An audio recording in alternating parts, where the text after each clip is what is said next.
प्राप्त न हो अक्षरवाद।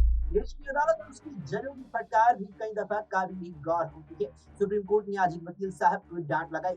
हुआ कुछ यूं कि एक वकील साहब ने न आव देखा न ताव, बिना किसी पूर्व सूचना के सुप्रीम कोर्ट के चीफ जस्टिस डीवाई चंद्रचूड़ की बेंच के सामने एक मामले को मेंशन करने की कोशिश की। वकील साहब की मांग थी कि न्यायपालिका में सुधार का मामला कोर्ट में लिस्ट किया जाए। बिना अपनी बारी के आए यूं अचानक मामले को आगे बढ़ाने पर पीठ ने सख्ती दिखाई।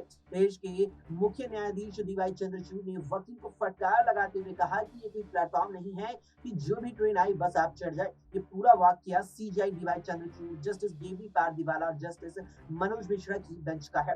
अदालत ने वकील को चेतावनी देते हुए कहा कि ऐसा करने के लिए कोर्ट जुर्माना भी लगाएगी। वकील साहब ने अदालत के सामने अपनी बात रखनी चाहिए कि उनकी दरअसल याचिका ये है। अदालत का कहना था, क्या ये मामला इस बेंच के सामने लगा था? अगर नहीं तो आप अचानक दोपहर 12 बजे कैसे इसकी मांग कर सकते हैं? वकील साहब थोड़ी बचाव की मुद्रा में आए। उन्होंने कहा कि वे न्यायपालिका के खिलाफ नहीं है, उसका अनादर नहीं करते। अभी वो अपनी बात पूरी कह पाते कि सीजेआई ने कह दिया कि ये मुद्दा है ही नहीं कि आप न्यायपालिका के खिलाफ है या नहीं। मुद्दा ये है कि आप बिना केस मेंशन हुए ही एकाएक कैसे अदालत के सामने मामले को लस करने की गुहार लगा सकते हैं। 3 जजों की बेंच की जुर्माना लगाने की बात कही है, जो सुप्रीम कोर्ट बार एसोसिएशन को उठाना होगा। बात यही खत्म नहीं हुई। अदालत ने वकील से जानना चाहा, क्या वे सुप्रीम कोर्ट के वकील हैं? पता चला कि वकील साहब दिल्ली उच्च न्यायालय में प्रैक्टिस करते हैं। इस पर सुप्रीम कोर्ट ने पूछा कि तो क्या आप वहां यूं ही खड़े होकर अपनी याचिका मेंशन कर देते हैं?